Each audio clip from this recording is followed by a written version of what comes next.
પોરબંદર જિલ્લાના વિસાવાડા ગામે Vande Mataram coastal cyclothon અંતર્ગત CISF દ્વારા સાંસ્કૃતિક કાર્યક્રમ યોજાયો હતો, જેમાં વિદ્યાર્થીઓ દ્વારા સ્થાનિક સંસ્કૃતિ રજૂ કરતી કૃતિઓ રજૂ કરવામાં આવી હતી.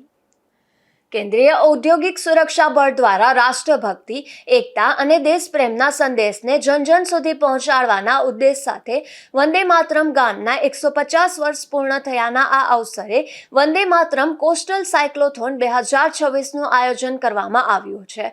આ અભિયાન અંતર્ગત પોરબંદર જિલ્લાના વિસાવાડા ગામે સાયકલ રેલી પહોંચતા ગામની પ્રાથમિક શાળામાં ભવ્ય સાંસ્કૃતિક કાર્યક્રમનું આયોજન કરવામાં આવ્યું હતું. આ કાર્યક્રમ દરમિયાન શાળાના વિદ્યાર્થીઓ સ્થાનિક સંસ્કૃતિ અને પરંપરાને ઉજાગર કરતી વિવિધ સાંસ્કૃતિક રજૂઆતો કરી હતી, જેમાં ખાસ કરીને મણિયારો રાસ, ગરબા સહિતની લોક સંસ્કૃતિ આધારિત રંગબેરંગી અને આકર્ષક સાંસ્કૃતિક પ્રવૃત્તિઓ રજૂ કરવામાં આવી હતી. વિદ્યાર્થીઓની ઉત્સાહભરી રજૂઆતોએ ઉપસ્થિત સૌને મંત્રમુગ્ધ કરી દીધા હતા અને ભારતીય સંસ્કૃતિ પ્રત્યે ગૌરવની ભાવના પ્રગટાવી હતી. આ કાર્યક્રમમાં CISFના અધિકારીઓ, જવાનો, વંદે માતરમ કોસ્ટલ સાયક્લોથોનના સહભાગી સાયકલિસ્ટો, શાળાના વિદ્યાર્થીઓ અને સ્ટાફ ઉપરાંત મોટી સંખ્યામાં ગ્રામજનો ઉપસ્થિત રહ્યા હતા.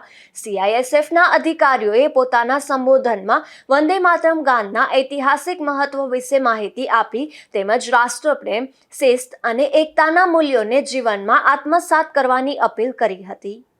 નિપુલ પોપટ સાથે અશોક થાનકી, ગુજરાત ન્યૂઝ, પોરબંદર.